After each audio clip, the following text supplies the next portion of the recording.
মামনি সাবধানে স্কুলে যেও, রাস্তায় কেউ কিছু দিলে খাবা না।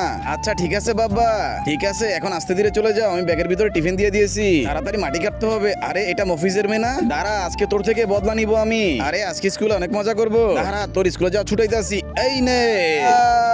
ওকে তাড়াতাড়ি নিয়ে যাই, আজকে জিন্দা কবর দিব। আমার সাথে দুশ্মনী করিস না, আজকে তুই শেষ। মফিজ আমার পাশের প্রতিবেশী, ও আমার শত্রু, আমাকে সবসময় ডিস্টার্ব করে। আজকে ওর মেয়েকে আমি একবারে খতম করে দিলাম। কলেজ লাইফে ও আমাকে অনেক জ্বালাইছে, ও আমার গার্লফ্রেন্ডকে বিয়ে করে ফেলছে। আজকে ওর মেয়ের থেকে আমি এই বদলা নিব। এই যে হয়ে গেছে, এবার মফিজ থেকে বদলা নেওয়া সম্পূর্ণ হলো। যা তোর মেয়েকে একবারে খতম করে দিছি।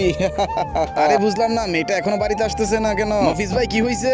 ভাই কি আর বলবো, দুঃখের কথা, মেয়েটা সকালবেলা স্কুলে পাঠাইছিলাম, এখনো বাড়িতে আসলো না, খুবই টেনশন হচ্ছে ভাই। কই গেল মেয়েটা? বন্ধুদের পর যা হয় তা দেখলে তুমি সত্যি সত্যি কান্না করে দিবা। বন্ধুরা তোমরা কি আইসক্রিম খেতে ভালোবাসো নাকি চকলেট খেতে ভালোবাসো? যারা আইসক্রিম খেতে ভালোবাসো তারা চ্যানেলটা সাবস্ক্রাইব করে দাও, আর যারা চকলেট খেতে ভালোবাসো একটা লাইক দিয়ে দাও, আর যারা দুইটার একটাকেও ভালোবাসো না তারা কমেন্ট বক্সে অবশ্যই না লিখে যাবা। ভাই আমি ওই যে ওখান থেকে দেখছিলাম, এখানেই মনে মাটি চাপা দিছে। কি বলো বন্ধুরা? পরবর্তী বার দেখতে চাইলে ভিডিওতে লাইক করে চ্যানেলটা সাবস্ক্রাইব করে দাও।